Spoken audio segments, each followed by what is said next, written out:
Federal Communications Commission has determined the following content to be emotionally harmful. Young children should not view this content under any circumstances, even if supervised by a parent or guardian.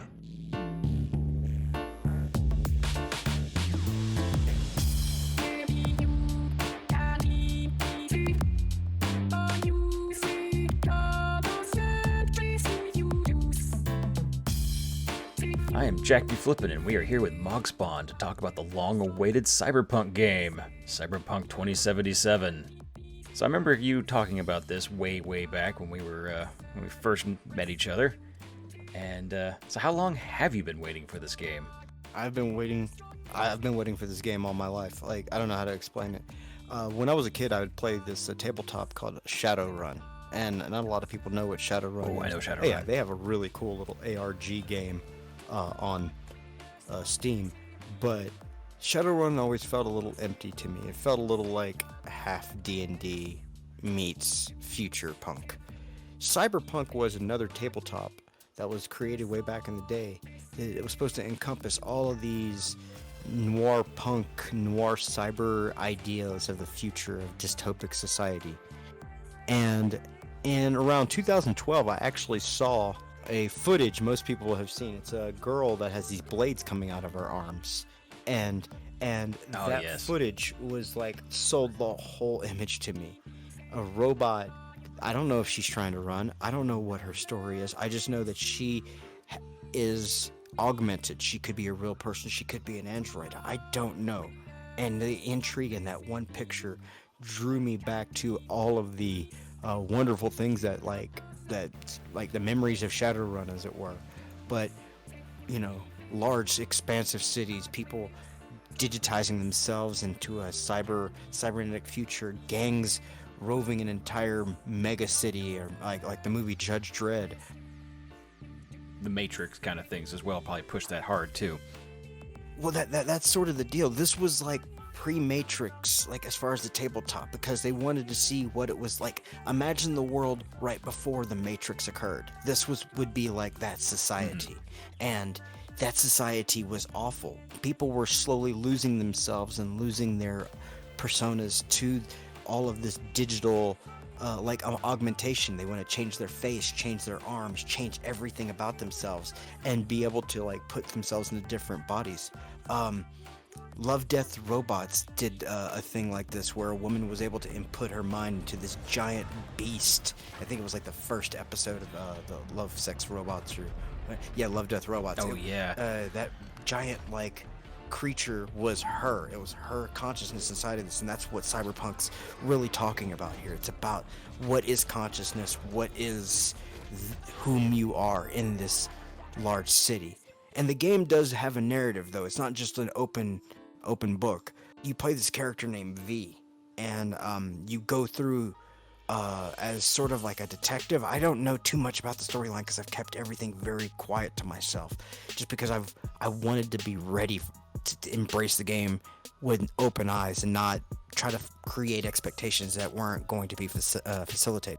Coming on that one, what are your expectations? So my expectations are very, very shallow at best for this. I want a future game where I'm in a future world. I think of the movie or the series Westworld, and I want to be in a digitized cyberpunk world. I don't know how to explain it. Like, I want to be able to see people have like metal faces and like be able to rip off their arms and put on like a new tool for an arm. Or that could be some of the bosses that I have to face, like dudes that can just like auto hook up a gun to themselves and become a gun or a bomb or whatever. Now, from what little I have heard about this game, the levels are exciting, to say the least. Supposedly, each of the towers that you see, the stuff in the far horizon, all of those can be accessed all the way up and all the way down, and some of them go deep into the earth as well. So I'm looking forward to these heavy, expansive environments that give me new ideas or new places to go inside of a digital world. And to add more to it, just like Skyrim, depending upon who I help, how I help, and what I do, the world itself will change around me. So I'm also looking forward to that as far as the gameplay aspect. So far, have you seen anything that hits your expectations with the videos that we've seen so far? The roving gangs, like, I might become a merc. I don't know. On most of these games, I've always wanted to play like the hero or the cop, somebody that's actually putting evil people, down, these digital guys that are like erasing people's memories or whatever. I want to go in and stop that kind of stuff. But I don't know. Mog Spawn, the errant knight. Yeah, but I don't know if this game's going to allow for that digital paladin. You know what I mean? But it might. And that's the thing that really impressed me about Grand Theft Auto 5 and a lot of other games that have this open, expansive world. It's, am I allowed to be this individual? Now, Fallout sort of facilitates it, but the last edition kind of pigeonholed you. It made you be a certain character, and that's something I'm kind of concerned about as far as the gameplay. Will I be the character I want to be, or am I going to be the person they want me to be for the story? What do you think of Keanu Reeves in this scenario? Do you have any feelings about that? I love the fact that they chose John Wick. I cannot stress to you how much he has actually embraced the gaming society. When John Wick came out, I'm not sure if he discussed it or if the studio discussed it, but he became a character in Payday 2. Oh, really? Yes. So more and more players are akin to understanding this John Wick type character. Now, in this, he's supposed to play like Johnny Silver or something like that. He's supposed to help you in some way. And from what I've seen from the promos, he plays in a band, but I don't know much more than that. And I'm actually I'm looking forward to watching this movie that I'm going to star in.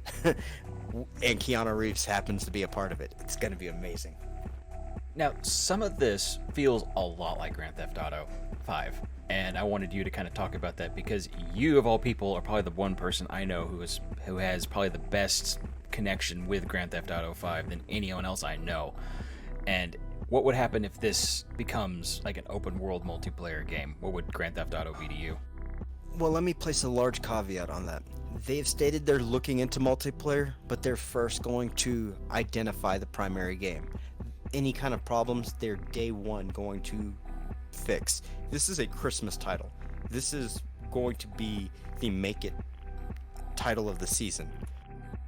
Everything that CD Projekt Red put into this, the amount of, like, you have to understand, they've been returning to this game for 8 years to attempt to make this title as exciting as, and they didn't do this to build the hype. They did it to perfect the game in their eyes, and I still see them doing that more and more before they even look at an online component. With that said, I believe and trust CD Projekt Red enough to know that they're not going to cause issues as far as DLC costing outrageous amounts, shark cards kind of thing. They may have a model, but I could see it being more aesthetic, but we'll have to wait to see.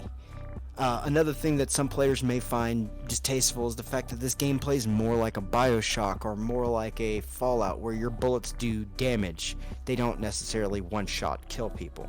I mean, there's a lot of role play that can work with that too, and what's fun if it's one-shot kill? That's no fun. Some people expect that, and Grand Theft Auto 5, for the greater part of the game, offered that level of acumen.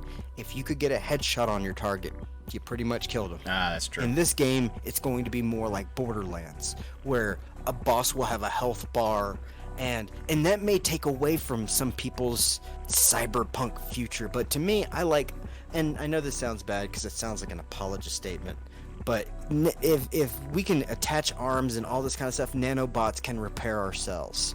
You know what I mean? And that dude might just have some amped and nanobots that are just feeding into him. We don't know.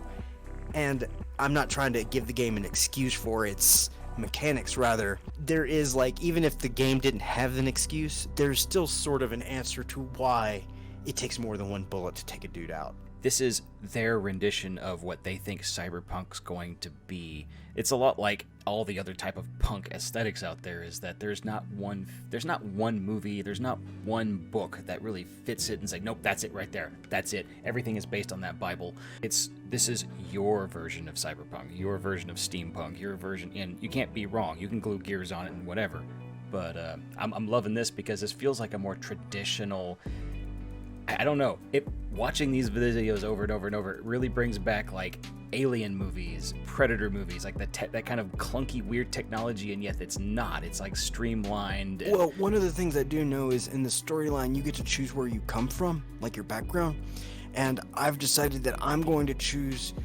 out in the desert person. Like I'm going to be the furthest away from technology, and it may be one of the harder modes of the game. I don't know just yet, but I do know that they have multiple avenues to go through. So it's not as though CD Projekt Red's just coming up with stuff and tying random strings together to create a story. Rather, these stories are genuinely like they put time into them.